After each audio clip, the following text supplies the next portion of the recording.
Hi friends, எங்கள் நிவிஸ் கடலில் இன்னைக்கு வந்து இந்த செடியை பற்றி பார்க்க போகிறோங்க. இந்த செடி வந்து ஸ்டார் ஃப்ரூட்ஸுங்க. ஏற்கனவே ஒரு வீடியோ நான் போட்டிருப்பேன். கொத்து கொத்தா பூ வச்சுருக்குன்னு சொல்லி இந்த செடியை பற்றி போட்டிருப்பேங்க. நிறைய கொத்து கொத்தா பூ விட்டுருக்குங்க. ஆனால் அதில் பார்த்தா காய் வந்து ஒரு 15-20 காய் விட்டுருக்குங்க. கொத்து கொத்தா காய் வச்சுருக்குங்க. இங்கே பாருங்கள், காய் வந்து பாருங்கள் எவ்வளோ காய் வச்சுருக்குங்க.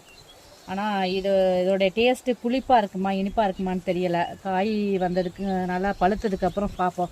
இங்கே பாருங்கள், இந்த சின்ன செடியில் எவ்வளோ காய் வச்சுருக்கு. பக்கத்துலலாம் சொன்னாங்க நம்ம ஏரியாவுக்கு வந்து இந்த ஸ்டார் ஃப்ரூட்ஸ் எல்லாம் வராது அப்படின்னாங்க. சரி, நம்ம வச்சு கார்டனில் வச்சு பார்ப்போம், எந்த அளவுக்கு வருதுன்னு பார்ப்போங்கிறக்காக வச்சு பார்த்தேங்க. ஆனால் சூப்பராகவே இருக்குங்க. அப்புறம் இன்னொன்று ஸ்பெஷலான டே என்னன்னு பார்த்தீங்களா, இன்றைக்கி வந்துட்டு ஓணம் பண்டிகைங்க. இன்றைக்கி வந்து ஓணம் பண்டிகை. அனைவருக்கும் ஓணம் பண்டிகை வாழ்த்துக்களுங்க. இந்த வீடியோ உங்களுக்கு பிடிச்சிருந்ததுன்னா லைக் பண்ணுங்கள், ஷேர் பண்ணுங்கள்.